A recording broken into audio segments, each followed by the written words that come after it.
Hey, good afternoon. I'm going to have our panelists come on up to the stage. See if I can find more sticky things for this mic. Okay.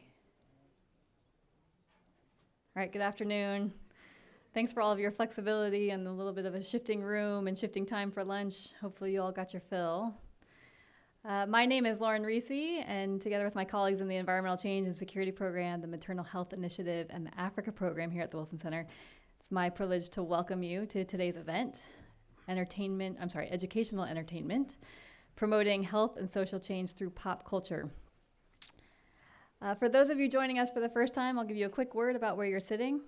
The Wilson Center is the living formal memorial to President Wilson. He was the only president to have a PhD, still is. So the Congress mandated that the Wilson Center bridge the worlds of policy, practice, and research. Today's event is the second in our Africa in Transition series, which is generously supported by our friends at the Population Institute.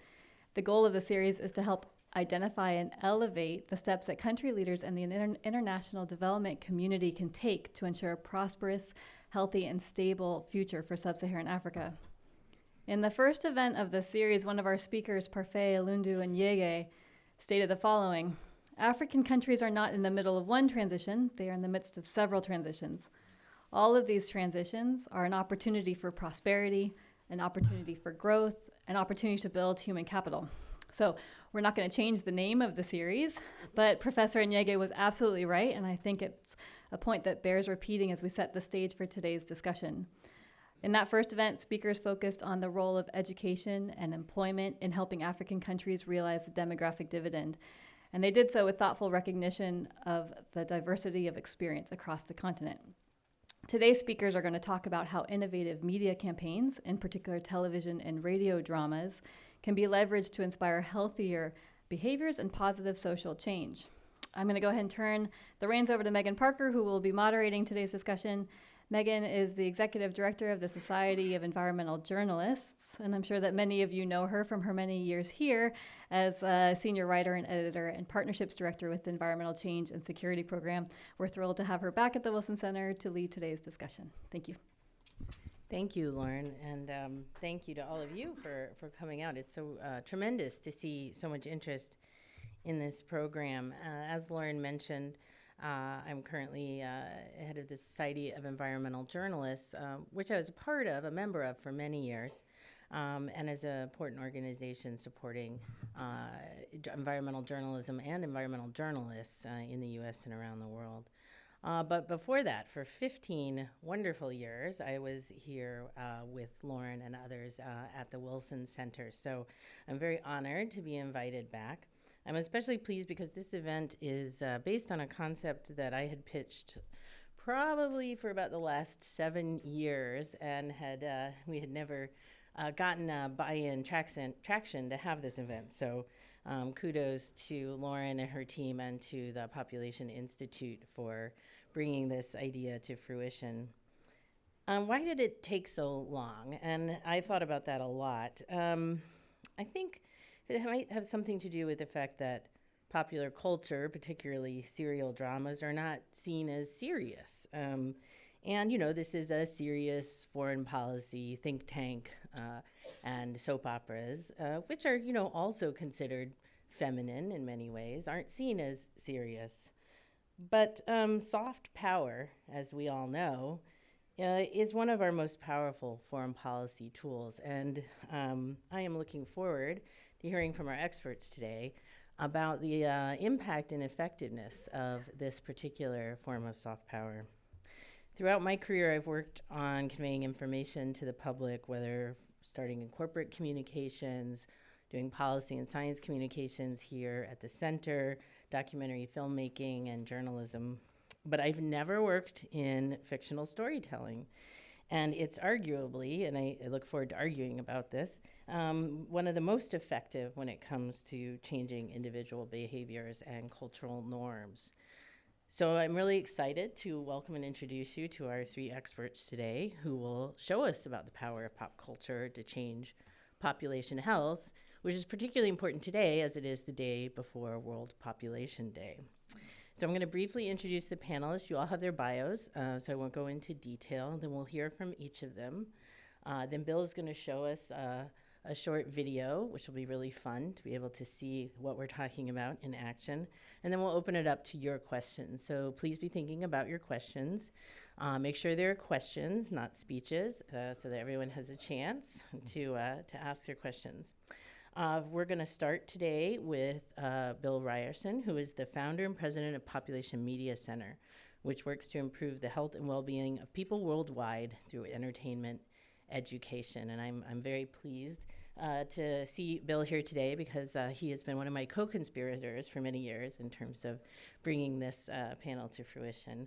After Bill, we will hear from Anselme Wimier, who is a TV producer who currently serves as the Quality Program Director for Search for Common Ground in the Democratic Republic of the Congo. So he's going to share his views as a producer of these programs. And then finally, batting cleanup is Amy Riley, who's an assistant professor at the Jefferson College of Population Health in Philadelphia.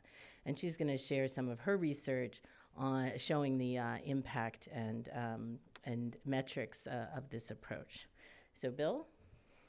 I'll speak at the podium so I can control this.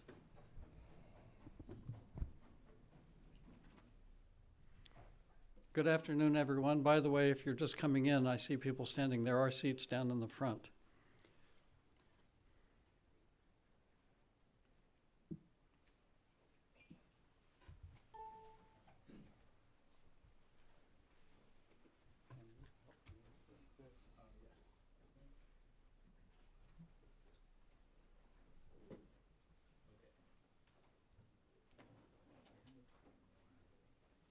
Slight technical problem.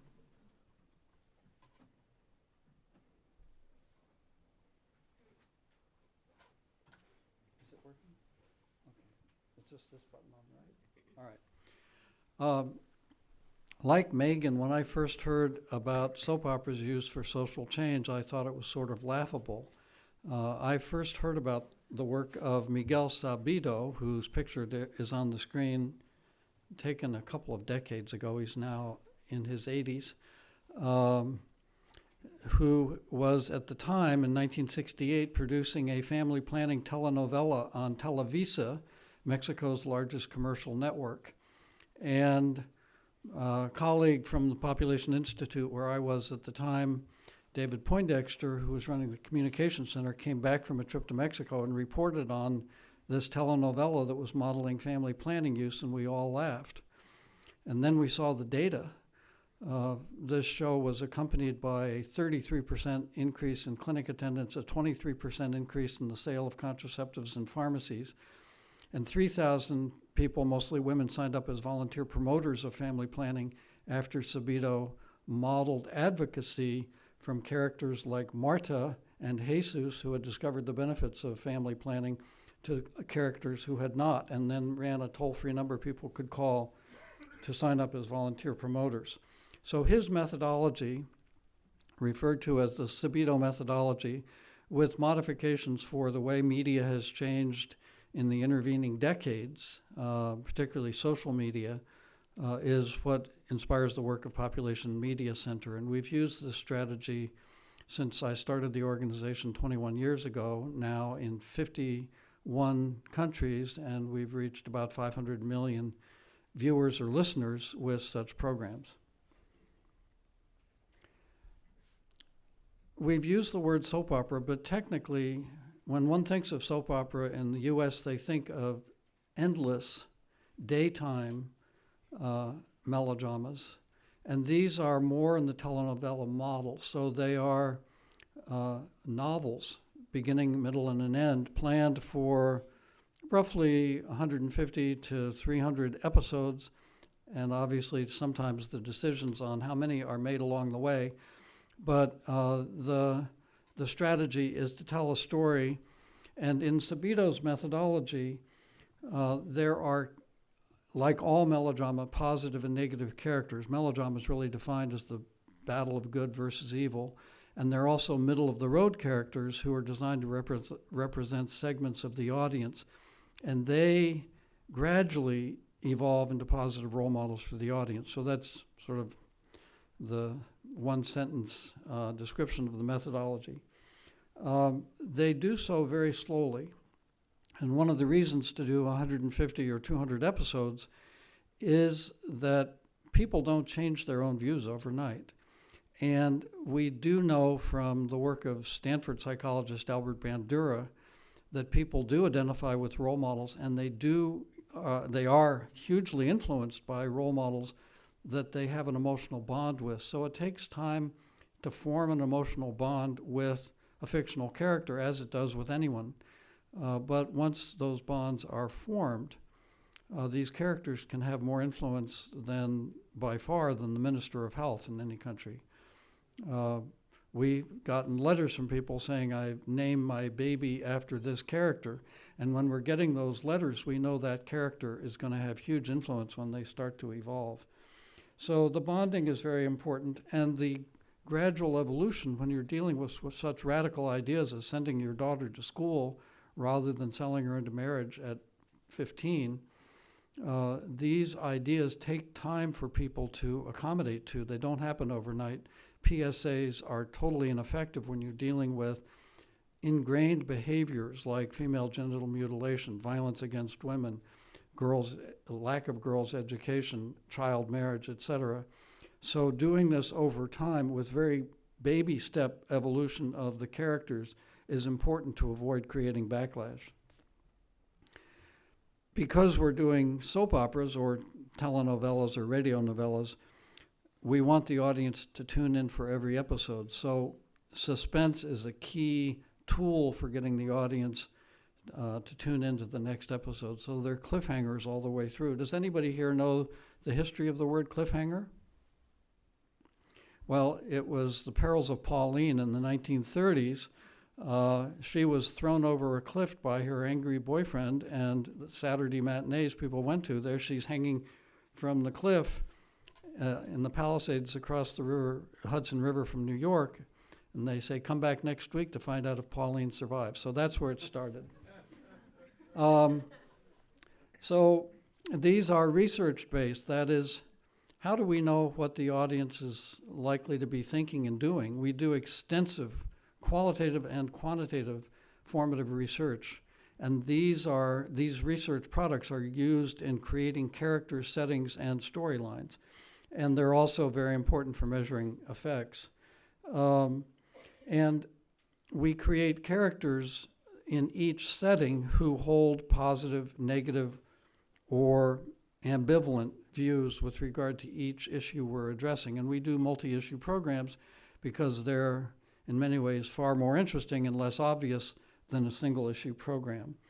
What gives us as communicators the right to decide how people should live is obviously a critical question. So we base the values of our programs on the official policies of each country, and we create a policy framework that looks at the Constitution, the laws, and the policy statements of that particular country, including UN agreements to which they are a signatory.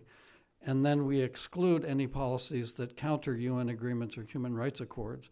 And that gives us a basis on which to adopt values. So we've worked very closely with governments in every country where we've worked, and they're delighted to have entertainment mass media being used to help them achieve their policy goals.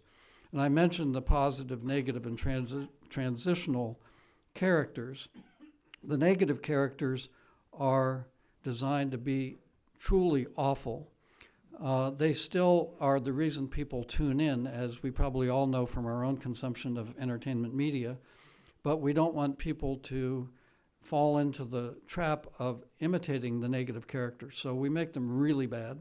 And if anybody does imitate them, we call it the Archie Bunker effect, but it's very rare. I mentioned Albert Bandura. He's now a spry 93-year-old and still publishing books at Stanford, the most recent one on moral disengagement, the 8 psychological mechanisms that people use to justify doing evil things or things they know are wrong. How many people here have ever broken the speed limit? Okay, so you're in the book. So you may want to read how you justify doing that. And so basically his social learning theory is all about how role models influence behavior psychologically and what makes a role model more or less influential with the observer. And his social cognitive theory is all about what gives somebody self-efficacy, the belief that they have the right and the ability to accomplish some new task, and that change is possible. Because if I think change is impossible, I'm not going to try. So it's very important to create a model character that who transitions from fatalism to self-efficacy. That's one of the key roles of these soap operas in getting people to believe that they indeed can and should adopt new behaviors. So this is a list of issues we've addressed, and it's actually probably a sub-list of more issues we've addressed, but human health, human rights, and environmental protection. Now, nobody here would go home at night, well, maybe a few of you would, to watch the recycling soap opera, but we can include environmental behaviors as well as behaviors related to human rights and human health. And we can measure changes in behavior on the audience on all of these issues. Family planning has been a key goal of such programs. And as you can see from this slide, we've made huge progress in uptake of family planning from 10% of married couples in 1960 to 56% today, but there's still a huge number of people not using family planning, many of them by choice because they want more children, and then a slightly smaller number who don't want a pregnancy but are not using a method. And the reason they're not using a method has to do with lack of women's self-efficacy in particular. Girls' education reduces fertility rate dramatically with each additional year of education. So women's empowerment is a key aspect of this whole issue. And of course, religious opposition, spousal opposition, parental opposition, and personal opposition are key issues, as well as misinformation about safety or effectiveness of contraception. So I mentioned 150 episodes. A lot of our dramas are 156 episodes long, and we have, as I mentioned, gradual evolution of the characters during that time, but only after we've set up a situation that makes it believable for the audience. Now, in just the last few minutes, I'm going to run through a couple of examples of how this has worked. So just before I started Population Media Center, I was involved with setting up a semi-controlled field experiment in Tanzania where we had the radio serial drama, radio is still the dominant medium in sub-Saharan Africa, broadcast twice a week for 2 years. So it was 208 episodes long, and we got the head of Radio Tanzania to block it in the Dodoma region in the center of the country while the shaded areas received the program. In Dodoma, they got music during that time slot. So that was the pattern of broadcasting from mid-1993, actually starting on World Population Day, until mid-1995. And then 95 to 97, we broadcast the program in the control area, and we measured the results through nationwide annual surveys starting just the month before the program launched. So what did we learn? First of all, in the broadcast areas, the Endline survey in 1995 showed 58% of the population were listening regularly. So it was a huge hit. Among listeners, 82% said the program had caused them to change their own behavior with regard to HIV prevention, one of the key themes in the program. So we got the data because, well, first of all, the behaviors people cited were reduction in the number of partners, and then second, condom use as the behaviors they had adopted in response to this program.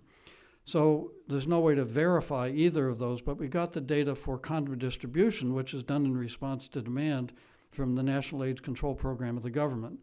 In the control area, where they didn't get the program, there was a 16% increase in condom distribution, while in the same time period in the broadcast area, there was a 153% increase in condom distribution. So it verified what people were telling us in the surveys. And I got the Minister of Health to have healthcare workers at ministry family planning clinics ask new adopters why they had come and to give us their data. There was zero change in the number of new family planning adopters in the control area and a 10 percentage point increase in the broadcast areas. And then when we broadcast the program in Dodoma region the next 2 years, there was a 16 percentage point increase where there had been zero change the year before. In both instances, when new family planning adopters were asked what motivated them to come to the clinic, 41% of them named the program by name. There was another drama going on at the same time that was cited by 11%. It was a little issue heavy, so we think it's important to keep entertainment as the key content of the program so you don't lose the audience. And it's very important in our approach to not tell the audience what to do. They're not there to get public health messages. They're there to be entertained. So methodology is very important. Now, in northern Nigeria, we've done several programs. The one I put up here, Ruandare, was cited by 67% of family planning clients at 11 clinics in northern Nigeria as the reason they had come to the clinic. And in Sierra Leone, we did a twice-a-week, 2-year program, so 208 episodes nationwide in the Creole language, and 1,500 clients at clinics across the country were asked why they had come for family planning, and 50% of them named the program by name.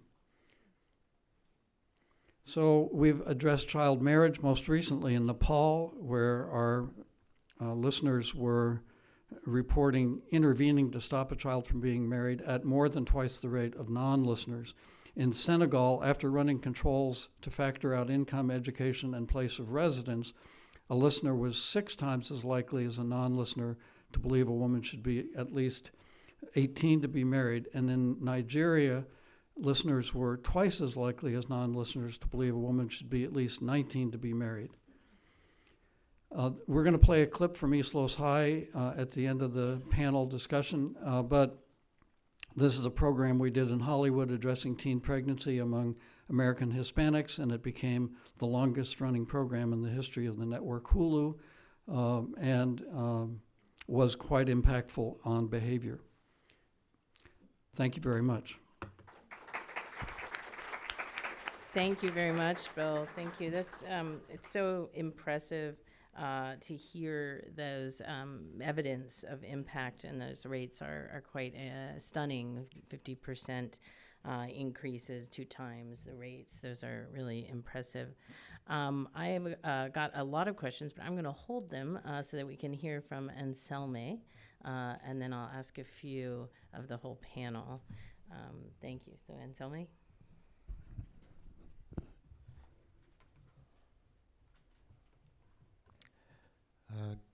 Good morning, everybody. So I've traveled a long distance to speak to you now, and I'm coming from a country that is known to be one of the most dangerous for women. But today I'm not going to talk to you about rape in the DRC. The example I will be sharing today with you is the example where we try to celebrate role models within the police and within the army. So I work with Search for Common Ground. I've been working with Search for Common Ground for almost 16 years. And one of the biggest components of our activities is media. And our content is designed to provoke discussion within community in conflict and model new way people overcome their differences. So we try to lead people to collaborative solution to address their differences. And our change is targeting many levels, the individual level. We try to build relation between people. We act at a community level. We try to engage institutions so that we can happen to change social norms and engage the whole society. Today, as I said, I will be talking about this role model we call Ndakisa. In my language, Ndakisa means role model.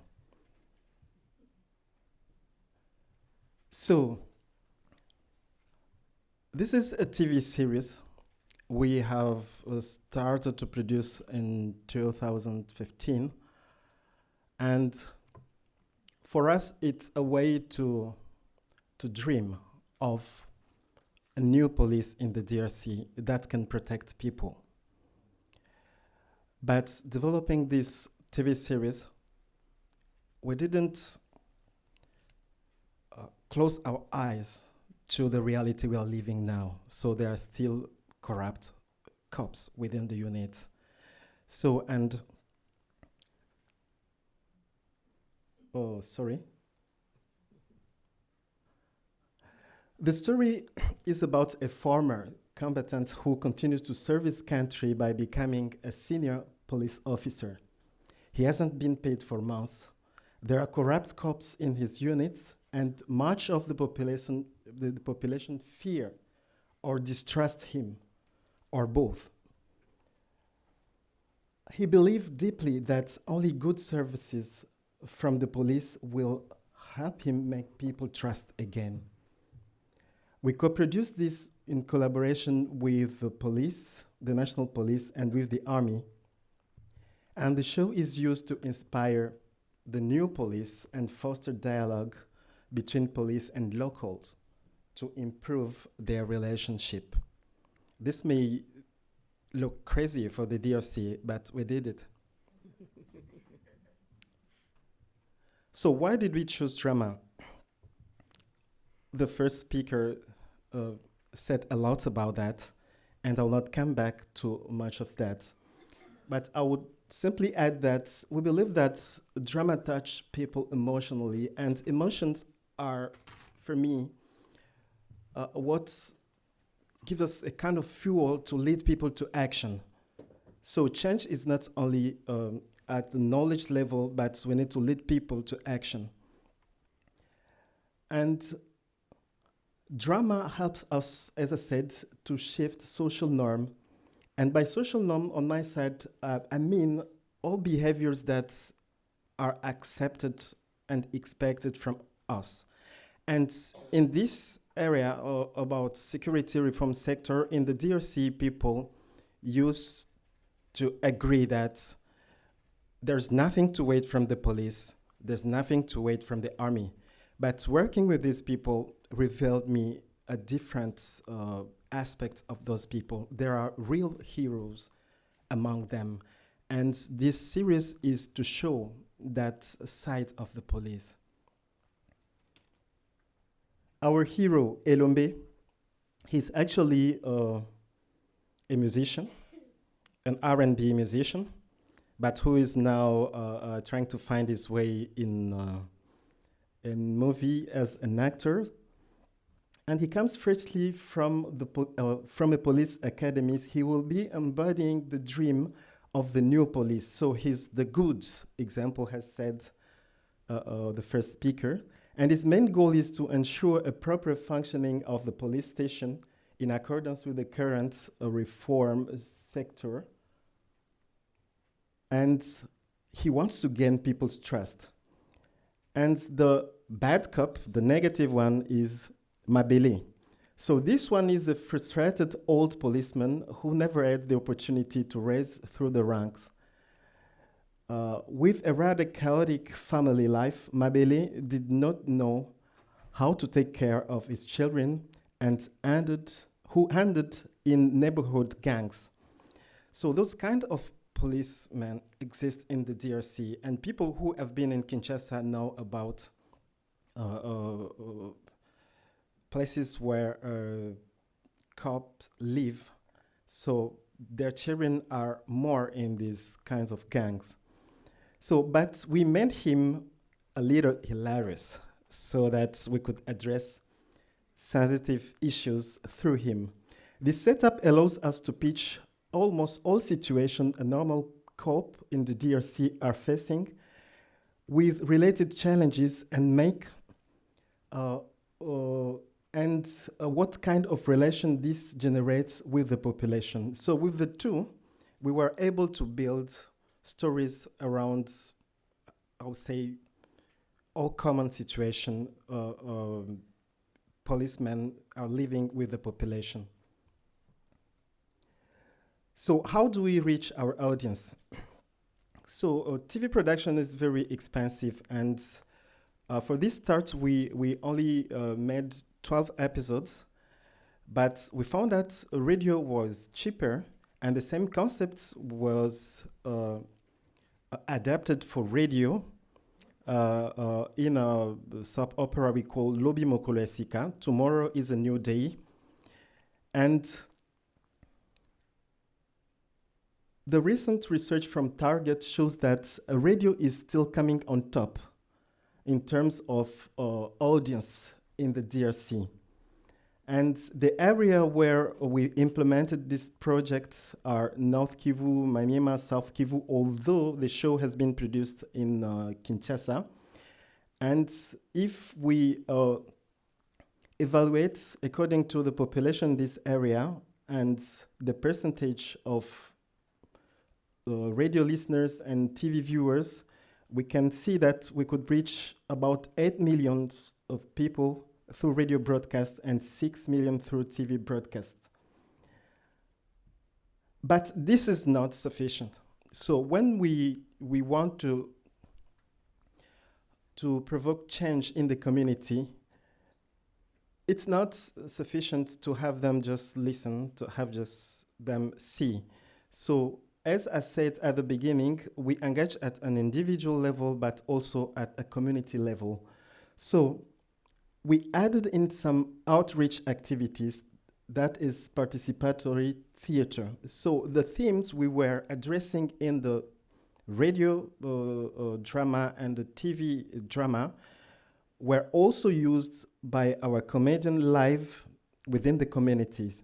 And each performance can reach about 100 to 500 persons. And this is a more interactive way where people can discuss more about all the issues they wouldn't have opportunity to discuss about. And we use also mobile cinema. This is one of the most effective because we use it within the community and within the police units. So it gives them a wide range of possibilities to address a very key question they will not have the courage to address with the high-rank officers. You see, for example, we have been working in this field of security reform for more than 10 years, and we realized that at the bottom level, so soldiers and policemen are aware of their role and are willing to acting positively. But there is a kind of limit they cannot exceed, and it depends on high-rank soldiers, high-rank police. And we used also the same concepts for comic books, and we distributed more than 100,000 copies of this in schools with the police unit and in the population. So this is a way for us to reach the maximum we can and try to reshape the image people have from the police and collaborate more with them. So what do we, and how do we make sure that our message resonates with the audience? So when our content is developed in collaboration with the target audience to make sure that the issue we are addressing will resonate with their daily lives. And for this, we worked with high-rank officers that are involved in the security reform sectors, and it was very helpful because when we had, so I will come to that, and what we realize is that every time we develop a content with this approach, it has a good resonance because people identify themselves through the stories and the characters we developed. We take also actors from the target communities. In that way, they will naturally advertise in the community and spread the message. And for this cop show, there are many policemen who appear. Although the main actor is a comedian, because we couldn't take among the main actors people who are real cops. For example, the one who would be playing the bad role, maybe in his daily life, he would meet people who want services, and when they see him, it will be like, hey, not him. So the main actors were all comedians, and there are others in the show who are real policemen, and they were the one who trained our comedian to behave like cops. So how does the audience respond? So for this media approach, including radio and TV drama, perceptions were positive, with 86% of the population sampled during the end line reporting in 2008, believing that the national police contributed to security on their communities. This is compared to 74% at the baseline in 2013. This may look very few, but we have been working in the security reform sector for a long time. So when we started, this was less than 30%. So, and now this reflects the percentage of population that perceives search radio and TV programs as reflecting the realities in their communities. You see, for example, in South Kivu, we have 86%. In Ituri, we have 90%. So this is very high. And we are quite sure that people feel connected to what we present to them. The impact of radio and TV production on the behavior of security forces towards civilians. So in blue, we have people who say that the show have a transformational effects on them. 52% in South Kivu and much more in Ituri. 75%. I have some anecdotes. The day we launched mobile cinema program within the police in South Kivu, the provincial commander on the police, after participating in the discussion, moderated by one of the officers, because what we do is for mobile cinema within the units, the moderator is one of the true cops in the unit. We train them in facilitation techniques, and they are the one training the others and leading discussions. So he was so excited that he decided to provide police station with DVD players to allow all cops to follow that TV series. And I went back to some police stations. They did have those DVD players.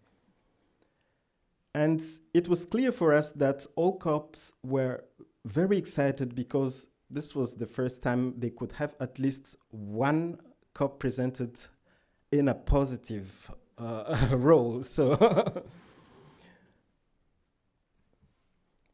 we have also feedback from our listeners and feedback from people who attend mobile cinema screening in the communities. Okay, I see you got it. So when women say this, okay, why the government doesn't send cops like Elombe over here? They keep them in Kinshasa and leave us with skinny and drunk ones. So Elombe is the ideal, and the way he behaves in the show makes people dream of the new police, the police that people are expecting. And at that very day, the commander of that place was drunk. But the discussions went well, and they could address those issues.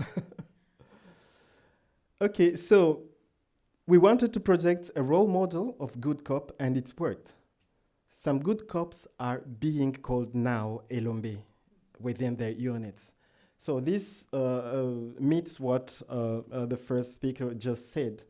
So when you celebrate role models, so this has a very good effects on the communities.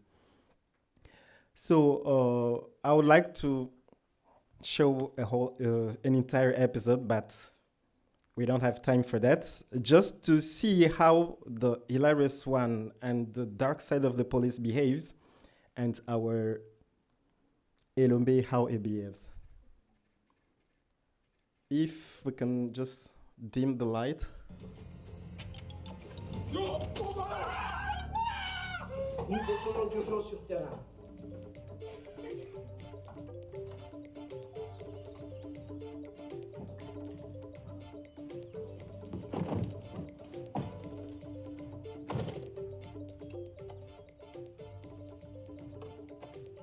Dis, qu'est-ce qui se passe? Je ne comprends pas, mon commandant, ça ne démarre pas. Mais attends, tu ne vas quand même pas me dire qu'il n'y a pas de carburant? On a fait le plein hier soir. C'est un problème d'allumage, mon commandant. Ah non, mais c'est quoi ces charabia? Va voir. À vos ordres.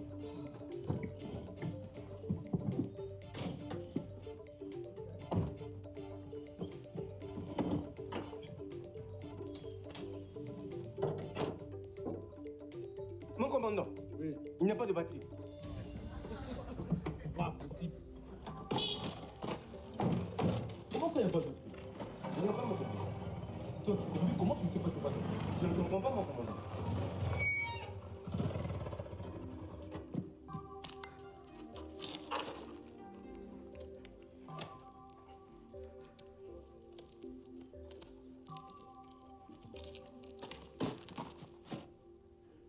Bonjour, mon principal. On est très en retard. Il semble qu'il y a des troubles dans l'autre quartier. Mabélé, Mon principal. où étais-tu parti avec la batterie? Mon principal. On m'a dit matière réelle et lobby. Tu vois, on m'a dit que mon principal. Mabélé, Mon principal. où étais-tu parti avec la batterie? Mon principal. On avait des sérieux problèmes d'électricité. Alors, Autant. Ton cas, je le verrai plus tard. Et tu l'as la batterie là-bas? à vos ordres, mon commandant. Ah, c'est quand même ça, peut être qu'il y a des mots. Ah.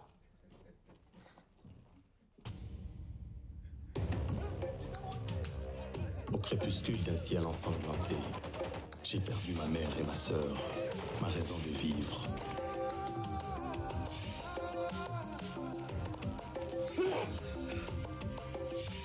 Je n'ai pas pu lever la main pour le sauver. Aujourd'hui, c'est dans cette mémoire douloureuse que je puise force et détermination pour protéger les citoyens.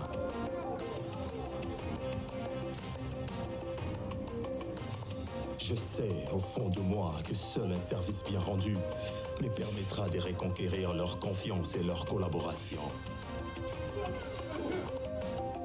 Dans cette lutte, rien n'est gagné d'avance. Je suis Elombe, un policier ordinaire. So that's it. Thank you. We have many ordinary cops in the DRC that do a very good job, but they are just unknown. And I think it's time to celebrate them and to show those role models to the entire community. Thank you very much. Thank you, Anselme. That was great. I was really glad we got to see a little bit of that. I love cop shows. Thank you as well for sharing those anecdotes. So you also have, like Bill, some impressive numbers, but it's always interesting how important stories about storytelling are to show the impact. So thank you. And now we're going to turn it over to Amy, who's going to share some research with us too, which will be really exciting. Hi, good afternoon. I have the pleasure of following a cop show, so no pressure to now talk to you about the academics and the science side. So luckily I've been teed up here to hopefully you're feeling inspired, excited about this strategy. I'm going to bore you with some academics, but hopefully some of you will feel inspired by this as well. So just before I begin, certainly I'm going to be sharing much of my own work, but none of it would be possible without the many colleagues who I've been fortunate to work with. Bill mentioned Miguel Sabido. I was fortunate enough to meet him last year, so I've included a picture of him here.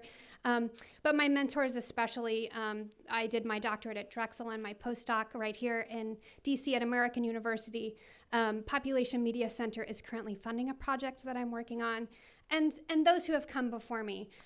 So this work stands on the shoulders of those who have been working in this discipline for over 40 years. Okay, so academics. An academic definition of entertainment education. So what do we mean really by what we've been talking about for the past 55 minutes? So entertainment education, or abbreviated as EE, is the process of designing and implementing a media message to both entertain and educate, to increase knowledge, change or shift attitudes, change social norms, and change behavior. So this is an idea that's existed for centuries, right? This is a new name, but this is the idea of storytelling for change, right? So we think of Aesop's fables, morality tales, these kinds of tales that have been passed down for generations. So we have this new name, but this is the idea of storytelling for change. I often include Sesame Street as a prime example because many folks in the United States are familiar with Sesame Street, and there's been a huge amount of research done on Sesame Street showing the results of it. This is Raya, who's on the left, a character from Sesame Street, India, who's a water and sanitation character. And on the right, does anyone know Julia? She's a new character on Sesame Street who has autism. So this is a strategy that we've seen some great examples so far, but this is employed around the world, including right here in the United States. So this is just a slide to show that this is not necessarily a new idea, but that we have new strategies and new specifically research angles in order to look at the impact of this as a communication and health intervention. And the previous speaker spoke about participatory theater. Entertainment education is no longer just radio dramas. It's radio dramas plus all of these other modalities. Okay, I have a slide about theory. I'm a professor, I had to have a slide about theory. So what is a theory? Well, we all know this in the room, but a systematic way of understanding events. We use theories because they explain what we think is happening, accepted beliefs, and we want to be able to design programs and entertainment education interventions that work. And my own perspective is that I think that we have to have theory and practice together. So us academics can't be in our ivory towers writing about the theory of these entertainment education programs, but that this research should be happening alongside communities with individuals and their families. So Bill mentioned social cognitive theory. So social cognitive theory has really been kind of part and parcel of the entertainment education strategy for a long time. A few years back, I conducted a literature review with colleagues to look at what are the different theories that are being used in entertainment education. We found 54 different theories. So quite a large subdiscipline in the communication space. Social cognitive theory was by far the most cited. But I've mentioned several others here that folks may be familiar with. Certainly Rogers' diffusion of innovations has been largely prominent. But there are two that I want to talk about in just a couple of slides that are really where I see myself and colleagues the future of this field going. And those are social norms and narrative persuasion. I'll get to those in just a moment. So that literature review that we conducted, I just included this just to kind of give a scope of the field now. So we looked at the peer-reviewed literature from the past decade, so from 2005 to 2016. Granted, not everything makes it into the peer-reviewed literature. The peer-reviewed literature is not the end-all be-all, but we wanted to have a snapshot of entertainment education. And what we found was the top goal of these types of programs is behavior change. Most of the programs looked at individual level change. Most of these were at the subnational or local level. Key topics, perhaps unsurprising for those of you in the audience who are working in development: HIV/AIDS, sexually transmitted infections, and sexual health. Television has surpassed radio as the most common channel, but radio is still not far behind. And most commonly used is drama. However, we also saw an uptick in reality programming, comedy, and other genres, which really reflects the state of media around the globe. Thinking about evidence, this exciting part of the field for me and for others, what is it that we're doing to determine not only if entertainment education works, but how? And what we found was that quantitative research remains the most commonly used approach. So think of household surveys, that's most commonly used.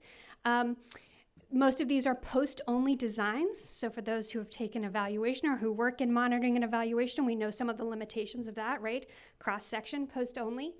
And most of the sample sizes are pretty small. And most of the projects from 2005 to 2016 were focused on and found change in intermediate outcomes. So they found change in things like knowledge and attitudes, but did not find change in behavior or social norms. I want to point out here that there has been an uptick in mixed methods, so using both quantitative and qualitative approaches together to look at the impact of entertainment education. As a mixed methods researcher, I was excited to have this finding, and I'm really interested in these types of methods, particularly in what we call participatory methods. So for those in education, you'll be familiar with the work of Paulo Freire, the Brazilian educator. Really, that's where his work and others is where these participatory methods come from. So these are qualitative methods that are bottom-up approaches used in monitoring and evaluation. So if we think of kind of one end of the participatory continuum as top-down approaches, we go into people's homes, we ask them questions that we've set, indicators that we have from our funders, et cetera. This is at the other end, right? So this is looking at things like letters. I think that Anselmi talked about letters being written to shows, using those letters as data. Giving individuals and communities cameras, video cameras, and as well as regular cameras to say, what did you do as a result of this drama? So these are really bottom-up approaches that come by and for the audience as opposed to household surveys. And so it's exciting to see these. At the bottom of this is a paper that we wrote looking at participatory approaches in entertainment education. Across participatory methods is this idea of theory, which is what I sit awake, sit at night thinking about, is theory. How does this strategy work? So this is going to bring me back to the two theories that are really at the forefront of this strategy and that myself and many colleagues are thinking about these days in entertainment education. Okay, so first, social norms. The social norms literature is very dense and can easily put you to sleep. However, quite critical and is being, is really kind of a hot topic in international development. So as a definition, social norms are a pattern of collective behavior that is reinforced, propagated, and sustained by unwritten rules. So we know sometimes behavior is influenced by norms. Norms are influenced by behavior. We don't know exactly what order these come in, and it's going to depend on the behavior that we're looking at.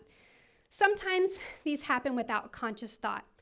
Imagine that you're lining up at a movie theater and you see that there is already a line there. You're not going to jump ahead, right? There may be sanctions. Someone may give you a look or say something to you. So you just join at the back of the line. But these also happen because of conscious behavior choices. So imagine a young woman who becomes pregnant out of wedlock. What does she decide to do?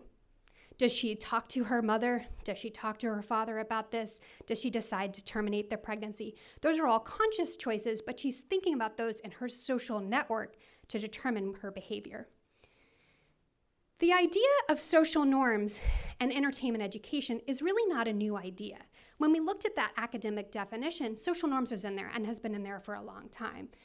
What we don't know, and what we're all trying to figure out, is exactly how to measure these concepts of social norms. So looking at descriptive norms, which is kind of analogous to perceived prevalence, injunctive norms, which are second order beliefs, reference groups, who is it that influences an individual's behavior, and outcome expectations.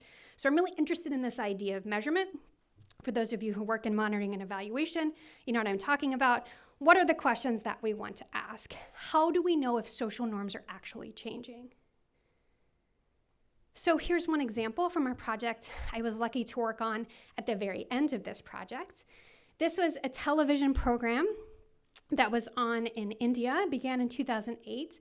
It ran for 501 episodes, a very long program, funded by UNICEF in India as well as other partners. Originally focused on maternal and child health topics. Originally, the educational portion came from the Facts for Life book, but then went on to cover other topics.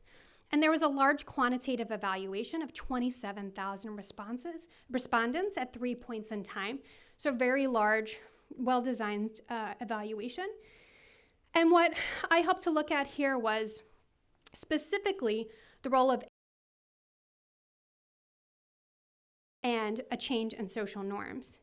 Now let me just take a quick moment to say, sometimes we want change in social norms one direction, and sometimes we want it in the other direction. So it's not always that we're looking for positive change, but that we're looking for a change which can be bidirectional. And what we found in this publication listed at the bottom of this slide is that higher levels of exposure.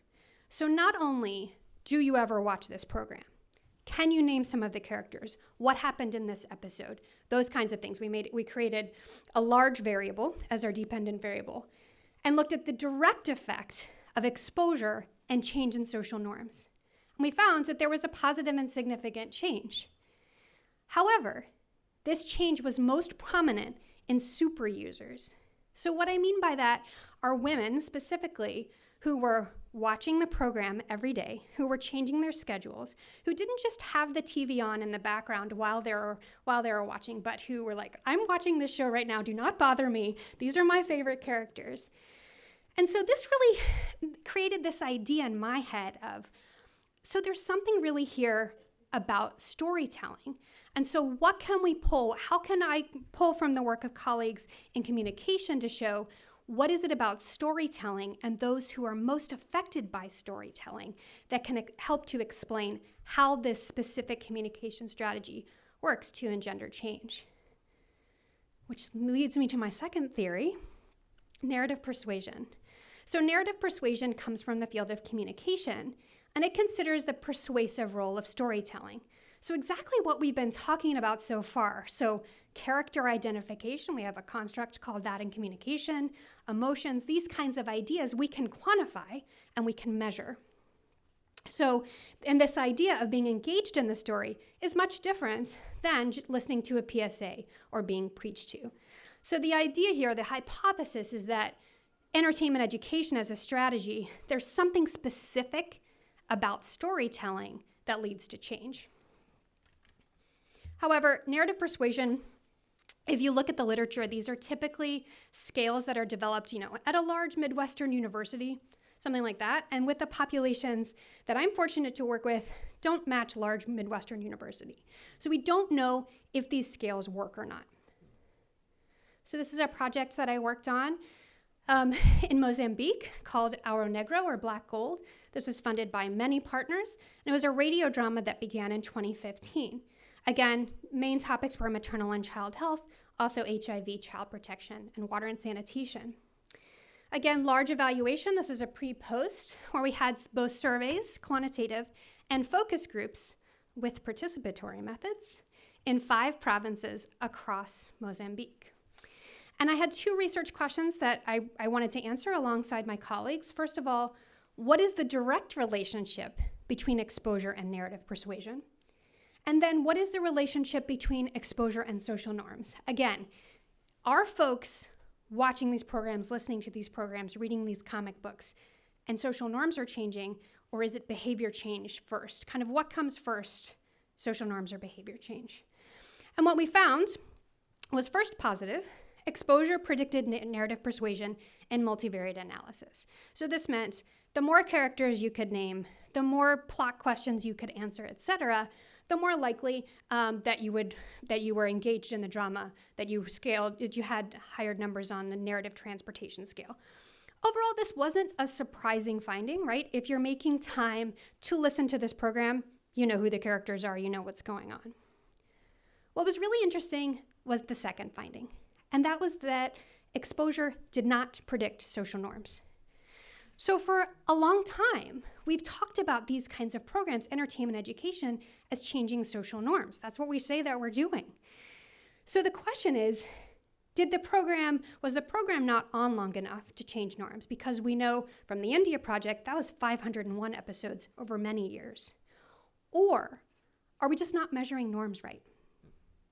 And so this is a question that I'm really fascinated with, and I'm lucky that many folks in development are working alongside of me to determine how exactly do we measure norms, what are the specific constructs, and how do we go about this for the future. Just a final slide. There's a large body of evidence that this strategy works. We have randomized controlled trials. We have all kinds of research to show that entertainment education can change individual knowledge, attitudes, and behavior. What we don't know is that social change part. How do we know how the strategy works to bring about social change? We don't know about the role of social norms in the theoretical pathway, what comes first. And a huge important point, everyone loves talking about social norms these days. It's such a great buzzword. But not everything we do is because of social norms, right? All of us in our own lives, we do lots of things for many different reasons, not because of our mothers or fathers or husbands or partners. I'm interested in this idea of narrative persuasion as the secret ingredient. So we know from evaluation, we put into the box entertainment education, and out we get change in family planning. What is happening in that black box? And is it narrative persuasion? Theory and practice should coexist. These ideas that we have as researchers and scholars should happen alongside colleagues who are implementing these programs so that we can continue to make these programs as effective as possible. And finally, EE must be part of a suite of delivery and supply approaches. So if we know that by connecting with characters, bringing about these ideas, we're increasing demand in audiences, we have to work alongside colleagues in the private sector, in government, et cetera, to make sure that those products are there. For instance, if you learn about long-lasting contraception from a radio drama and you're excited, but there's nowhere near you to get long-lasting contraception, we have a real problem. So we can't think of EE as being the end-all be-all, but part of a suite of approaches. I've included some publications should you wish to read those, and I look forward to our discussion. Thank you. Thank you very much, Amy. This is great. As incredibly helpful to think about the differences of impact on knowledge and attitudes versus social norms versus behaviors and the different ways of trying to measure those. I think that's really, really useful as we look at the effectiveness of this. Bill has a clip from Soul City I would like to give you another example of what we've been talking about here.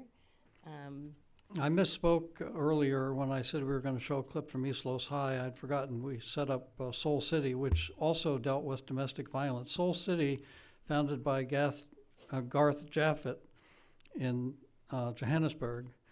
Garth was also inspired by Miguel Sabido, and working as a medical doctor was aware that behavioral issues were critically important in healthcare. And the clip you're going to see is maybe 6 minutes long, dealing with domestic violence, and it's not easy watching, but at any rate, it really illustrates how effectively they dealt with this issue in a TV show they did in South Africa.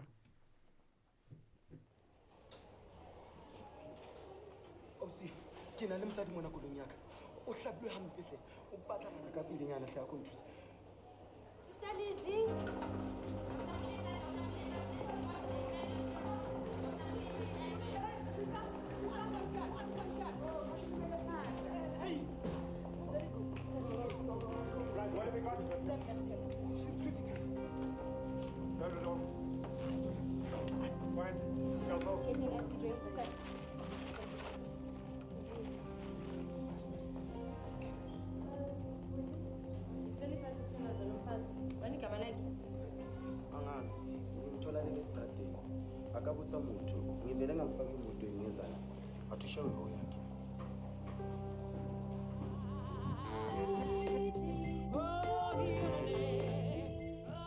I'm trained as a medical doctor in the 80s in South Africa and spent 5 years in clinical medicine, mainly in rural areas and then in a part of Johannesburg called Alexandra, which is like a mini Soweto, sort of slum area.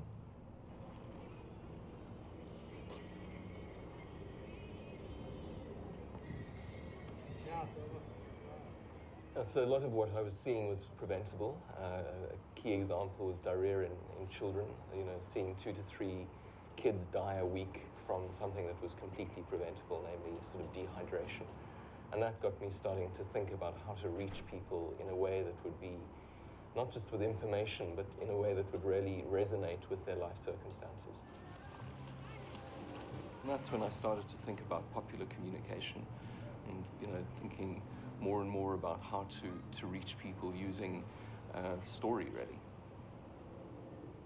And then I got to do this trip around the world where I literally just came across this field of entertainment education and the work of Miguel Sabido. And I came back from that trip realizing that, in fact, drama was the way to go.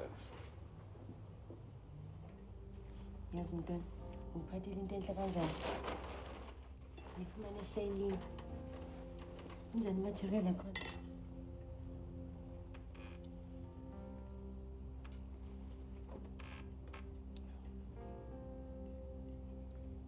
what are you doing for school? Akisayihloka.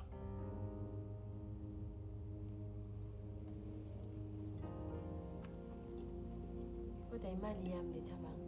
Hey bana, imali yami. Just because ufumana isikoromponyana mani clinicing unale tikinyana, zukanyana, unanoka kana katungika na kwimule ngo iradang.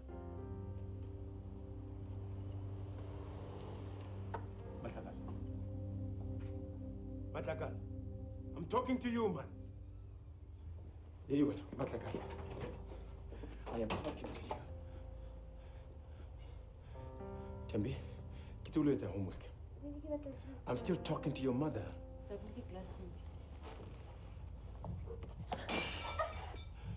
Tembi, off you go. I'm talking to you.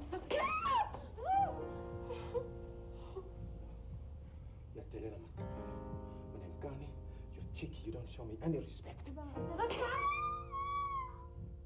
We understood that we needed to intervene around this issue of domestic violence at more than just the level of the woman, saying, or the man, don't beat your wife, or woman, move out in these type of relationships. That one of the big barriers was the sort of complicity of people within the community. People knew things were going on, but they wouldn't do anything to break it up.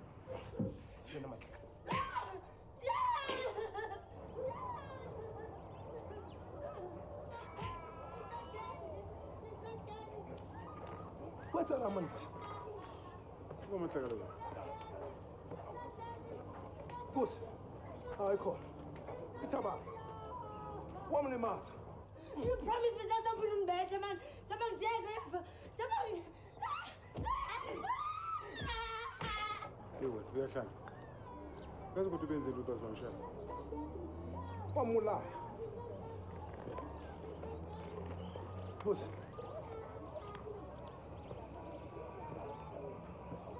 You made me do this. You're stupid, Matlakala. I want to lie and abandon. Bloody fool. Sensei. Sensei. Do you want us to go and knock him young wabo? Subachele. That they must kiss. And that's solve my problem wabo. Over a cup of tea. The one to they are married. They are married. Boss.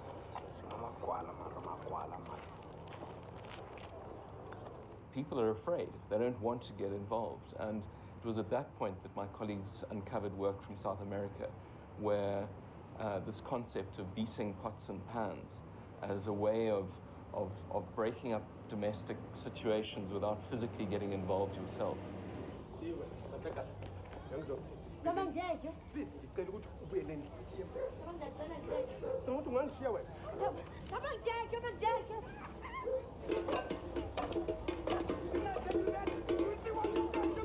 What is happening between me and you? It got nothing ever to do with anybody. Angukutshela ngamatakane. Tabang kodwa bondenza njalo. Yabona njengani? Hey,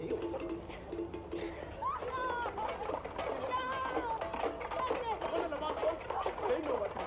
Ngibasa ngeke. Man, hey. Ngingenaphi man, umfazi wami. She's my wife.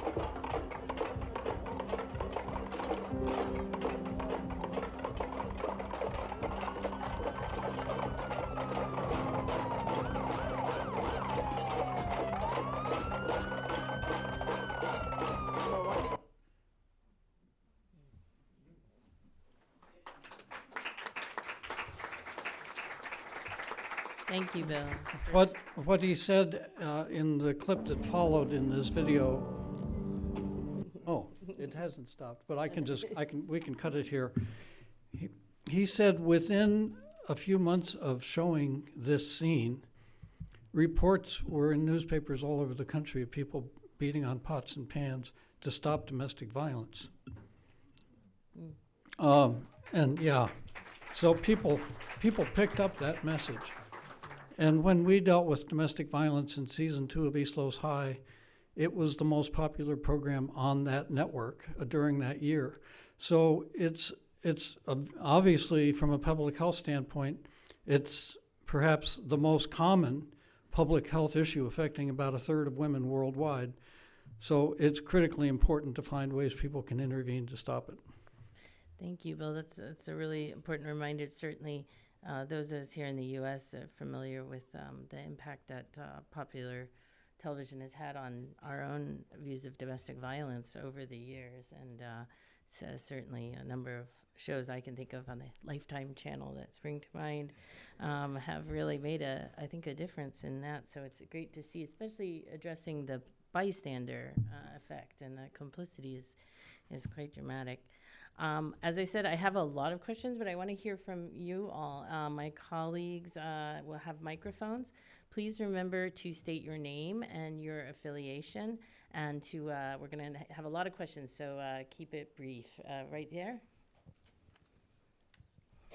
Thank you very, very much. This is a fascinating panel. My name is Jerry Hush. I'm a sociologist. I'm actually at American University, so I'm interested. My question is about the other variables that are having an impact on the outcomes that you're trying to measure. How are you dealing with, for instance, in Congo, there's a lot going on. I mean, in all the countries, there's a lot going on. And how can you differentiate this particular intervention as something having an impact? What? I didn't get you. How? How can you separate out the impact of these shows on all the other variables that might be happening at the time? It's a good one, I think. I can start if you want. Clearly, a lot's going on every issue in every country. So there are all kinds of interventions going on. There are government statements. There's all kinds of interventions by NGOs, et cetera. So it's impossible to know exactly what role one plays in a shift in social norms.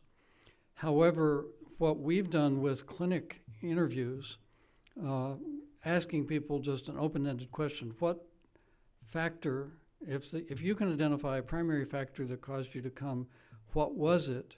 And recording whatever they say is, to me, the most persuasive, because if they're naming your program, it's pretty clear that was the intervention that got them there. And we've seen in some of our programs between 25% and 67% of new clients naming a program we've done. So we have a pretty good sense, okay, we did play that much of a role in the change that's going on. So that's exactly what we do in the DRC. We have a department of viewers and listeners' feedback, and each time they mention our programs, we can say that we have done something to make that change. But this is a very focused survey, so it's not for the country level. So at the country level, we can only say we have reached this amount of people. And then from a statistical angle, having a continuous measure of exposure, because how do we know, for example, if they say, if you ask a question in a survey, what should you do if you witness domestic violence, right? You say, oh, I should bang pots and pans. Well, do you know that because you've seen the program or because someone else has seen the program and told you, right? So really, of course, is the academic here talking about measurement and how do we measure exposure. But I would add something more. In 2012, we did something very short to catch up how people listen to us. It was around another TV drama, The Team, and we did a quiz show for 2 days of broadcast, and we had some reward for people who would give good responses.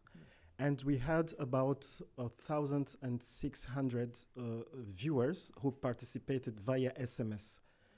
And we could make some graphs of how they learned from the TV series. So we do those kind of things if we need to catch up what we have achieved.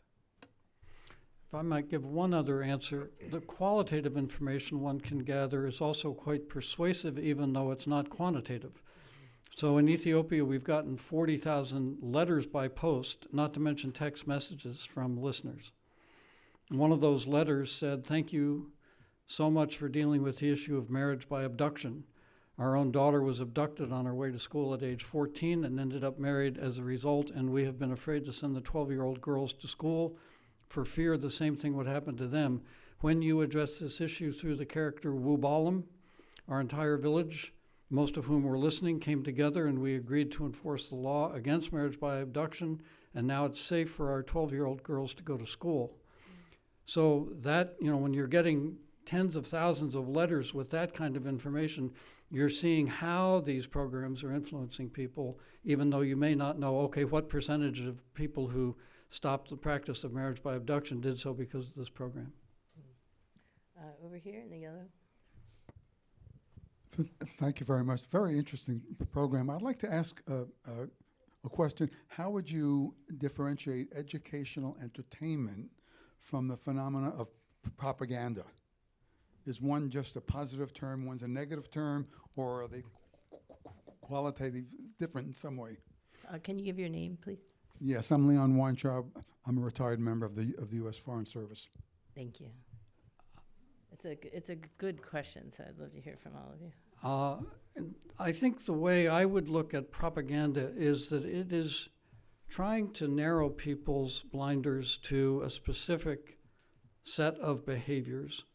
And it's not opening the blinders to show them the range of behaviors that are possible and the consequences of those behaviors.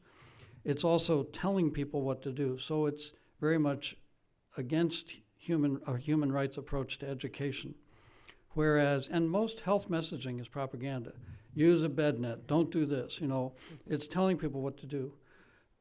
Whereas entertainment education is opening people's blinders and looking at a range of behaviors and the consequences, realistic consequences of those behaviors, and letting the audience decide whether they want to emulate one of the characters as a result of what they've learned by observing them. Clear enough. You agree? Good. All right, thank you. Right behind you there. Mm-hmm. I'm John Martin. I'm a public policy research fellow here and a recovering journalist. And I often say I'm posing as a scholar because I don't have the academic background, although I've taught. But I wonder, Bill, if you would agree, or perhaps Megan would chime in on this, that last segment, the Soul City, came in the form of journalism and drama. And the doctor talking about what effect it was having, why it was needed, and so forth, interspersed with the drama, seemed to have a double impact. And I wonder if you have an idea of encouraging journalism. Megan, do you encourage journalists to find this topic and report it? It's interesting that you mentioned it, because there was a discussion in our among our members recently about changing behavior around transportation, and of course, journalists are dedicated towards objectivity and to reporting, but as people, as humans, they have interest in seeing changes in our systems, and they often wonder if their reporting is changing, is having an impact on the readers and viewers, and not only in their knowledge and attitudes, but also in their behaviors. But they don't have any of these tools to measure that impact, because that's not something that most newspapers do. They measure how many people read a story. That's about it. So there is a huge gap, I think, in journalism between the metrics that are used to measure success on a traditional level, and the perhaps larger goals that we as a society have for the impact of information. And that's one of the reasons I'm so interested in this, is because that's something that we struggle with at the society a lot, and just sort of saying, is our work that we're doing having an impact, and how do we know that? I'll let Bill talk a little bit about.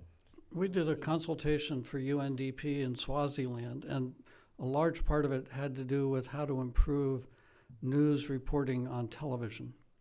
And I've been around long enough that I have seen literally reporter or anchor people sitting there reading the news in front of the camera, and shows on Indian television, how to brush your teeth.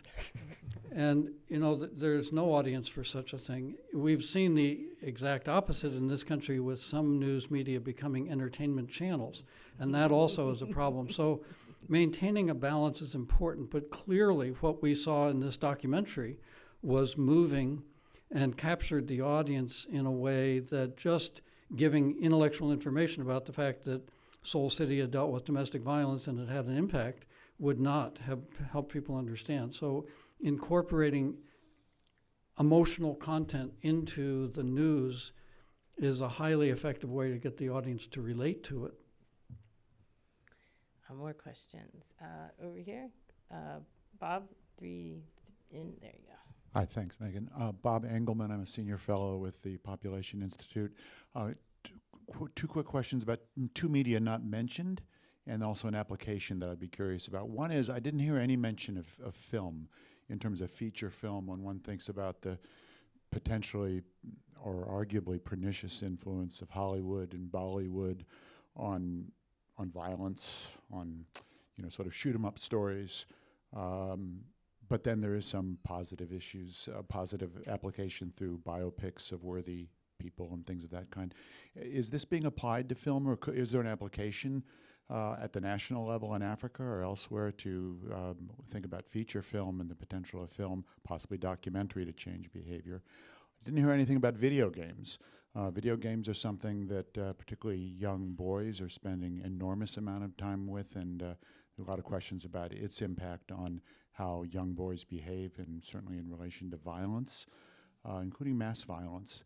And is there any potential to somehow manage to make video games something that would actually have a positive behavioral influence rather than a negative one?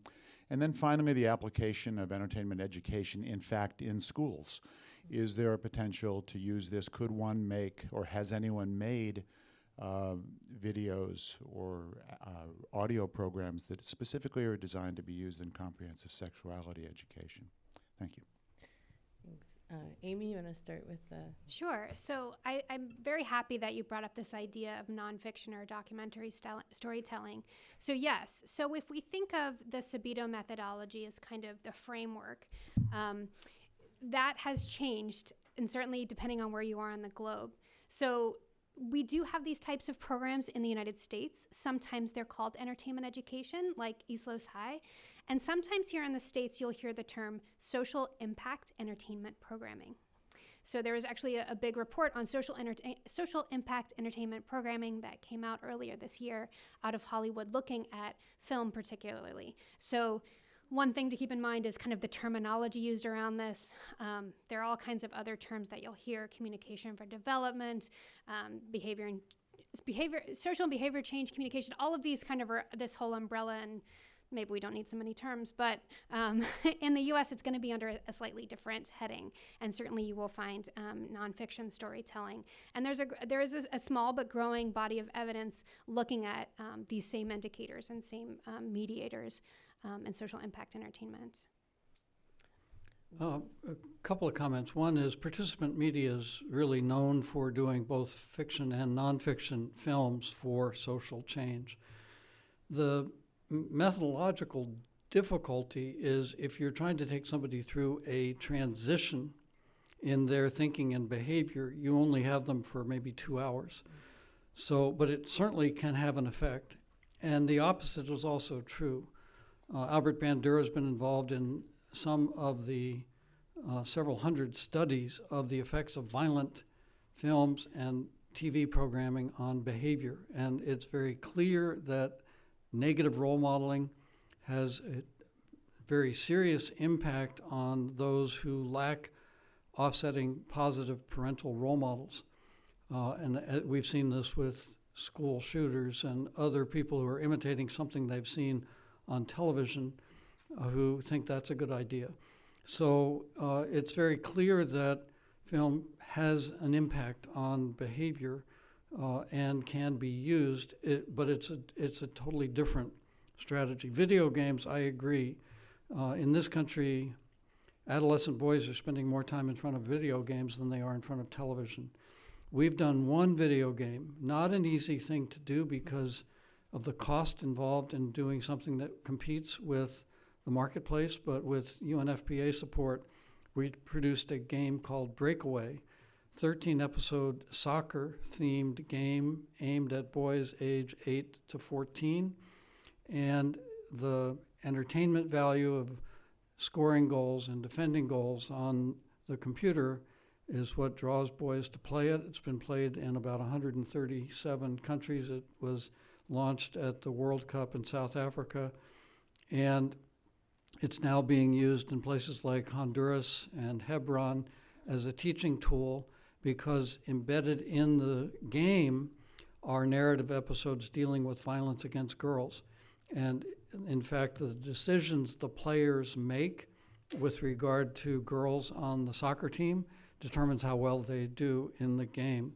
And one other comment, schools, we have found some schools have utilized our programs often, particularly on difficult subjects like sexuality education, where teachers may be unprepared to stand up and make a fool of themselves in front of high school students on some subject that they don't feel they can talk about.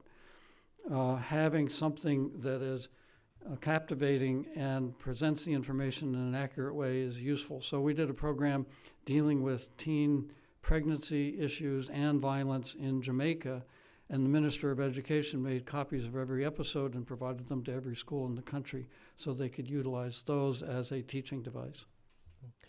Maybe I should just add, in the DRC, we also use film, but short ones, because feature film will not be good, for example, to start discussion in the community. So we produce from 6 to 30 minutes short films. And we have been working in the area of gender-based violence, and it's really effective. So there are short films we call Vrejo that also show the role model in terms of gender equity, and it's very, very effective. Our colleagues here in the USA have been trying something with video games, but I don't remember exactly the name. Maybe after we can go through the internet and I can give you the link to that video game. And so we are all convinced that education, entertainment is the way to go now. Even in many of our radio programs, we introduce that. For example, now in the area of the last Ebola outbreak, we have one quiz show on radio. We call it Duel des Jeunes Démocrates. So it's a game. It's a game between schools, and it's a way for us to give good information about Ebola, and to have a secondary school people discuss about it and carry out the message to their respective families in order to counter that outbreak.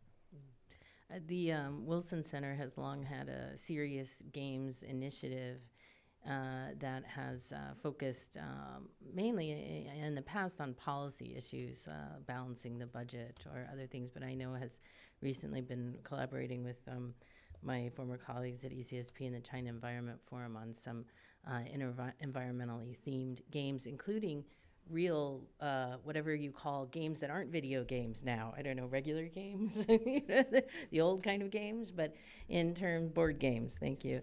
So you could bring people together in person and use them sort of as a just like you're doing live theater versions of television shows. So do you know, in some villages where we do mobile cinema screening, you can see more than 20 people, 30 people around a 12 inches screen. So even your mobile phone, if you play a short movie on it, you have people around. So try to imagine when they get, let's say, 8-inch, 15 meters. So 15 meter like this, and so they are like, wow, and they will come, and this is very effective. Thank you. All right, woman right here. Hi, I'm Jocelyn Lair. I direct a project called the Men's Story Project. I'm curious as to your thoughts on what is needed to increase the amount of development dollars going into EE. I know that I think there's some debate as to whether the body of evidence is rigorous enough, and I'm curious as to your thoughts on that. I know that there's a lot of people who really like RCTs. So do we need to have a stronger body of evidence, or is it solid enough to support a massive scaling of this work? And similarly with like the number of organizations doing the work, how can we just help this work spread? Can you spell out RCTs? Randomized controlled trials. Okay, thank you. And I'll add on to this because funding was a question I had as well. In addition to her question, are you finding it challenging to raise funds for these kinds of programs, particularly when you're dealing with multiple issues or multiple platforms, given what we all know about siloed funding issues? So 2 questions related there. Bill?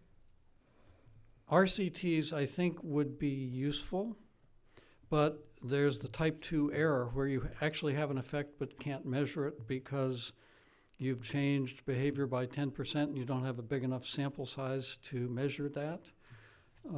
And when you're thinking about broadcast, to have a big enough sample size means you have to have dozens of radio stations reaching small areas so that you don't have one program going nationwide, because then you don't have any way to control it.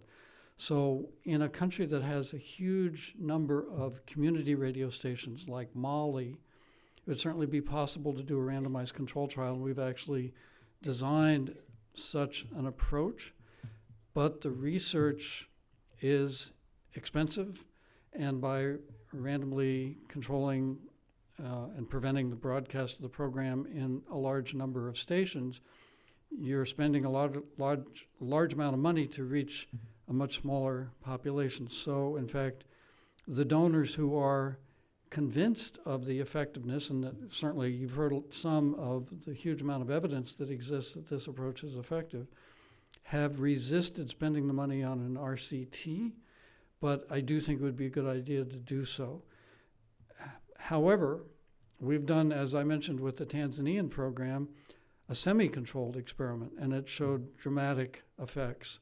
So I think the body of evidence is strong enough, and forums like the one we're in today are also, I think, a very important way to help policymakers understand that this is a tool that can dramatically ramp up behavior change on health and social development issues, and help people overcome the first impression that we're talking about something that has to do with public relations and not really a health communication strategy.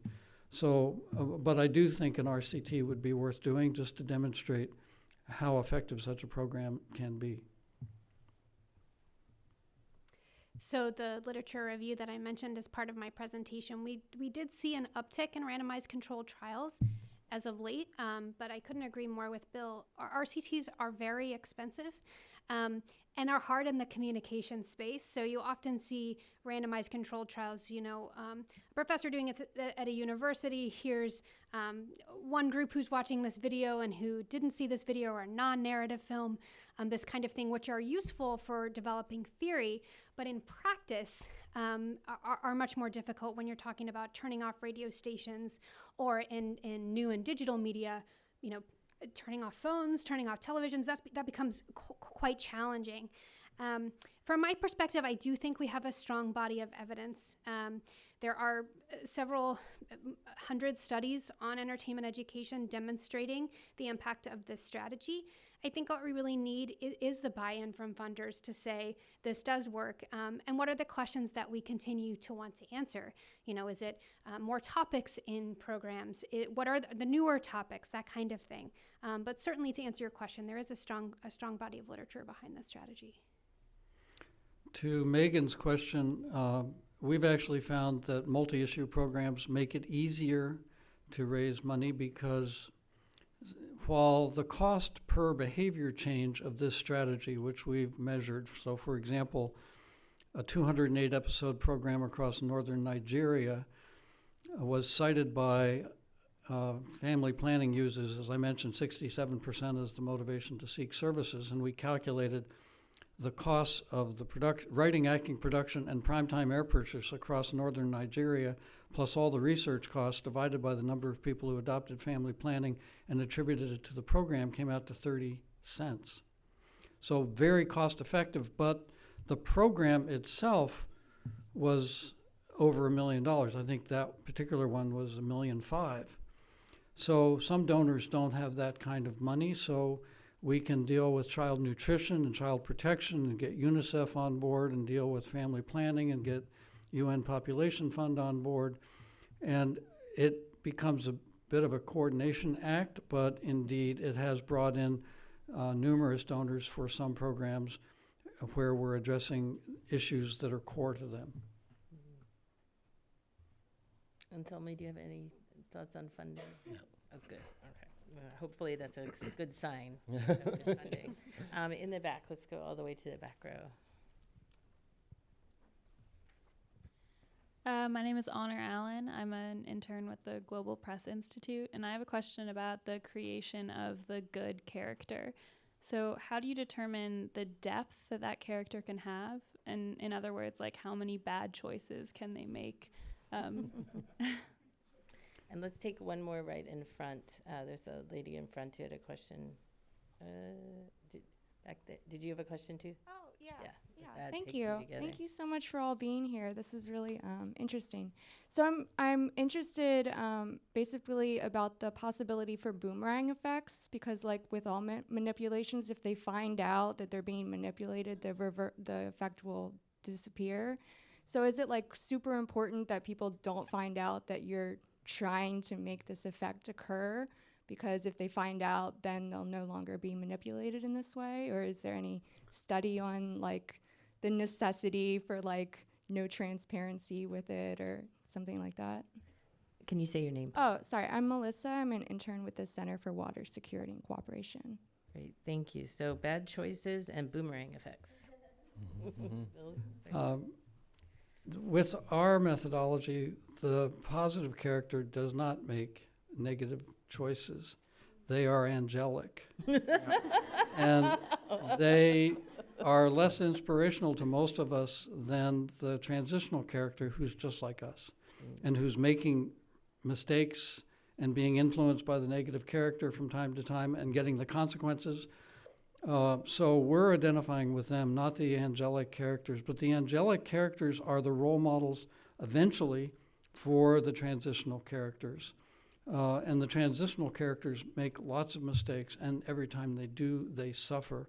And the stakes with regard to the mistakes they're making grow with each episode. So, in fact, they've got a lot at stake in ultimately making the right decision. With regard to manipulation, I wouldn't use that word because, again, we're showing people choices, not trying to tell them what to do. However, it's very important, in our opinion, to tell the audience who's producing the program. And the audience doesn't mind learning as long as they're being entertained in the process. So our audience is always here at the end of every episode that is produced by Population Media Center, although in whatever language we're broadcasting in, because these are all in local languages. But they understand it's an NGO that's producing this program, and they're happy, and certainly the feedback we've gotten in text messages and letters is they're happy to have learned a lot from the program while they've been entertained. So we wouldn't expect a boomerang effect because they already know. So tell me you were disagreeing with It's bad character. No, it's about the role model. For example, our main character in this TV series has some weak points. So we didn't make him angelic, so it wouldn't be realistic. So he comes from an armed group before he joins the police. He lives with trauma, and at some points through episodes, it happened that he reacted violently when it came to confrontation with the army. So usually in the DRC, people in the army consider policemen like just cowboys, so civilian things like that. And at a certain moment, he reacted violently and he lost his position for a short period. So we don't want to make heroes that are perfect. No, people don't take that very well. So.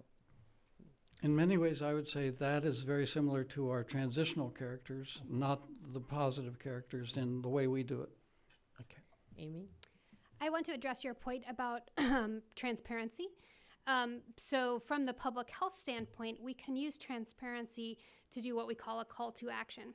For example, at the end of a program, you might hear a message such as, this is just an example, this was funded by the CDC. And if the program covered something like HIV, you can use that time to not only be transparent about who's funding it, but to lend legitimacy to the message that was included in the fictional narrative. And also say, if you're looking for an HIV test, go to this website, call this number, that kind of thing. So we can use that not just to be transparent and to give information, but also to reinforce the objectives of the program. Great, thank you. Important questions. All the way down here in the front. Please. Sorry. No, wait for the microphone, please. Sorry. Thank you, Sarah. Good afternoon. So my question is a bit on this intentionality and control, if I might, which I fully understand all the values that are of the work being done. So I run the DC Independent Film Festival, and every year I see thousands of outstanding films made by people in all your communities from across the world. Documentaries, animation, video, music video, TV shows, web series. So I think this is a plea that you also include the work of others. And so my question is, why can't we use a lot of the stuff that's already out there?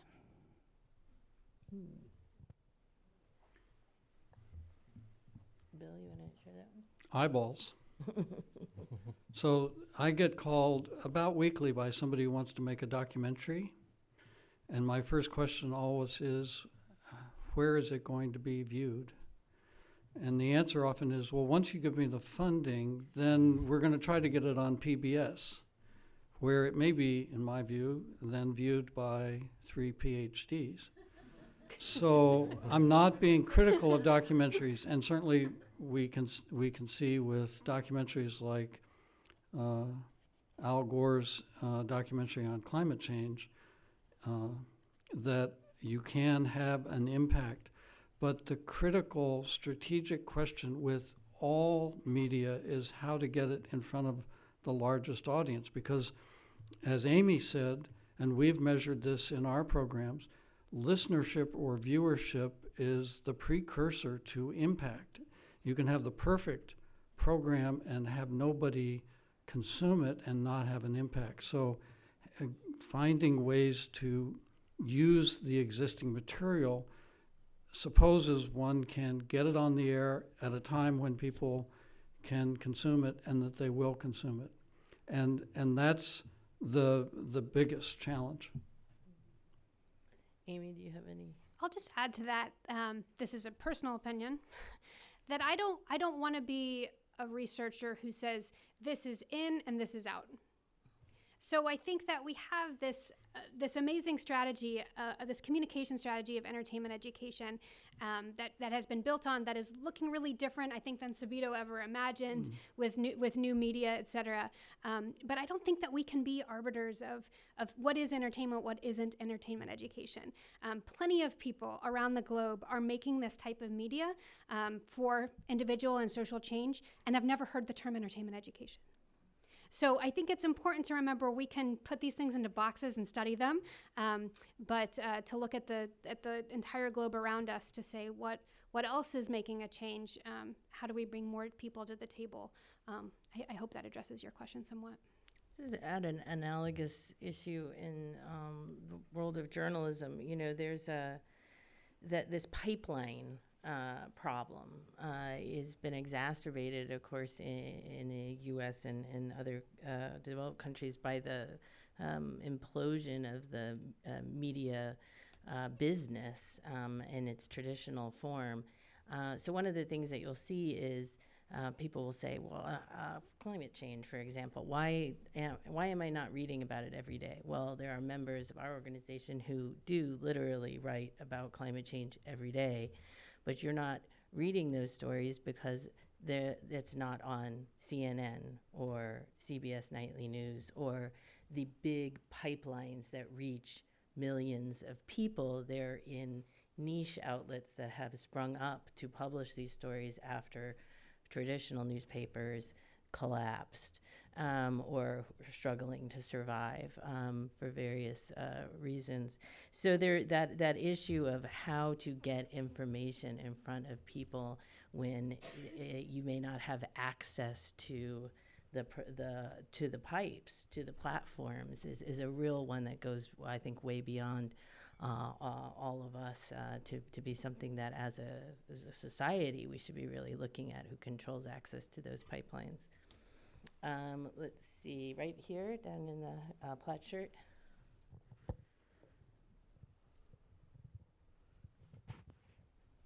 Can you hear me? Yeah. Mm-hmm. Thanks. So this has really been an illuminating discussion. I read recently about the drama ER that was on, I think in the 90s, fantastic medical drama that really illuminated a lot of medical instances and epic and heroic conditions. And then comparing it to Friends, which was where you took similar aged people who were acting like 10 years younger than they were, whereas the ER people were asked to constantly jump in on life and death issues in a very troubled setting. What about some of, and I think it verifies what you guys have been saying about this was weekly. People were, and the medical knowledge gained by the folks who were watching ER was amazing. I mean, it was written by a doctor. It was medically accurate, and it was phenomenal. What kinds of things, referring to our friend who asked about the film festival, what things are out there that could be taken clips of where you guys could do mobile theater? And you talked, Anselm, about the remarkable thing in a village. I lived in an African village for 4 years. A little screen, the effect that can have on people gathering around. What do you think about that notion of using things that are already done, that are out there, as that way? Can you give your name, please? I'm sorry, Don Wilson. I work with nonprofit foundation leaders. Okay. Let's take one more in this area because we're close to the end. Right here, lady right here. Thank you. Hi, my name's Allison Tinker. I'm an intern with the Global Peace Foundation. And I was wondering, you had mentioned how with your narrative persuasion theory that while exposure to these programs predicted narrative persuasion, they didn't predict social norms. So I was wondering what, in your opinion, Amy, would be the best way to predict these social norms? So, Amy, do you want to go first on that one? Sure. Such a great question. So as I mentioned in my presentation, that's what we found statistically. But I don't know that doesn't mean that norms didn't change. So really, I'm just going to go back to this point of, I don't know if we're measuring social norms right.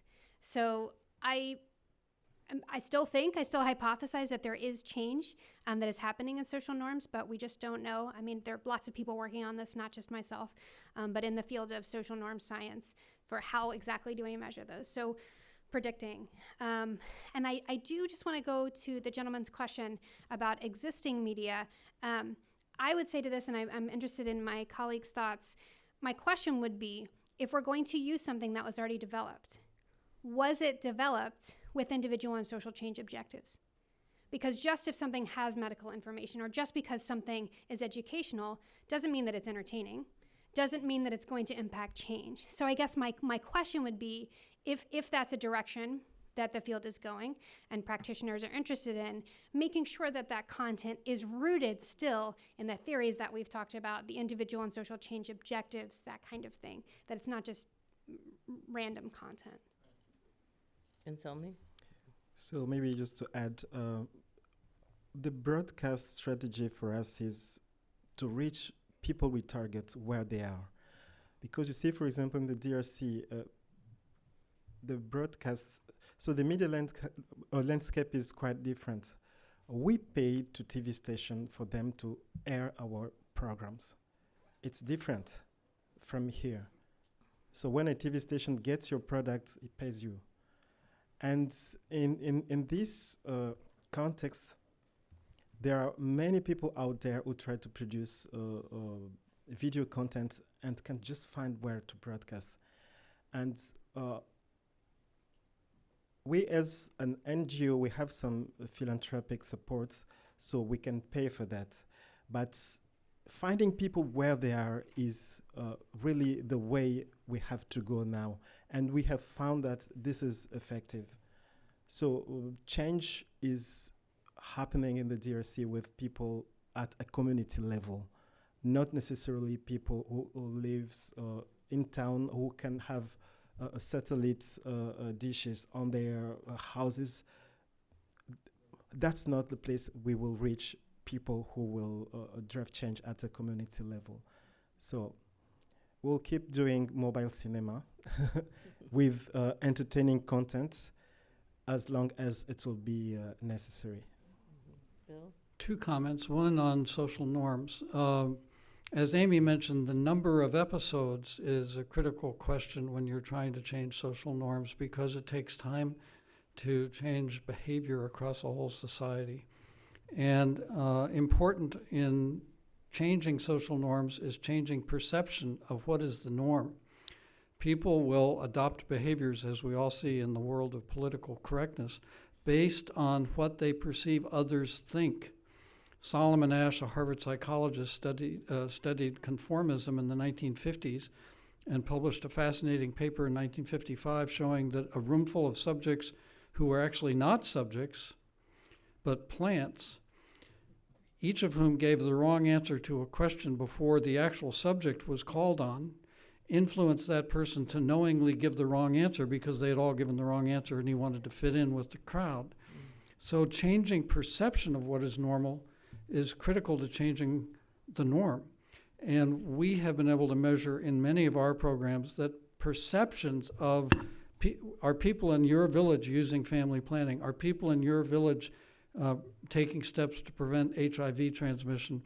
Those perceptions have changed dramatically among our listeners compared to non-listeners. But whether the whole village has actually changed behavior is another subject. And it's also much harder to measure norm normal behavior across a society in a certain time frame. I mean, the demographic and health surveys help answer that question every 5 years on certain behaviors, but it's a tough measure.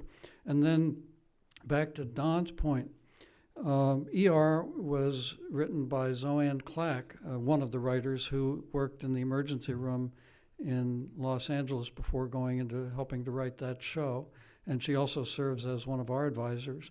And their goal, I think to a point Amy or maybe Megan made, was not necessarily to change behavior, but to provide accurate information to the audience. But certainly we can see the contrast between emotion-based and less emotion-based informational programming with a study that was set up by Donna Shalala when she was Secretary of Health and Human Services. HIV, the epidemic, had become a big issue at that point. And she gave unique 800 numbers, toll-free phone numbers, to 2 different shows that wanted to address the HIV/AIDS issue. One was 60 Minutes, primetime, huge audience on CBS. The other was Bold and the Beautiful, daytime, much smaller audience, soap opera. So each of them dealt with HIV/AIDS in their own way. 60 Minutes did their news magazine, information and explaining the scope of the problem and the transmission, blah, blah, blah. And then they ran the 800 number in case you wanted to call a CDC counselor. Bold and the Beautiful had Tony discover he was HIV positive. He had been coming into people's living rooms for years. And then he finds out he's HIV positive. They have their own 800 number they run at the end of that episode. The number of calls stimulated by Bold and the Beautiful was 10 times the number of calls stimulated by 60 Minutes. So the emotional impact was much, much greater on the audience.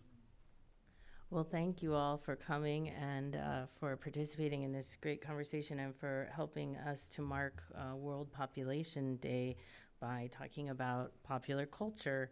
It was a thrill for me. I could talk about it forever, and I think it all goes to show us that storytelling is a serious business, is an important part of our policy work, and is something that we need to continue to keep talking about and telling stories about. So I want to thank the Wilson Center and Lauren and Amanda and her team, and as well as please join me in thanking our panelists for all their great information. Thank you all.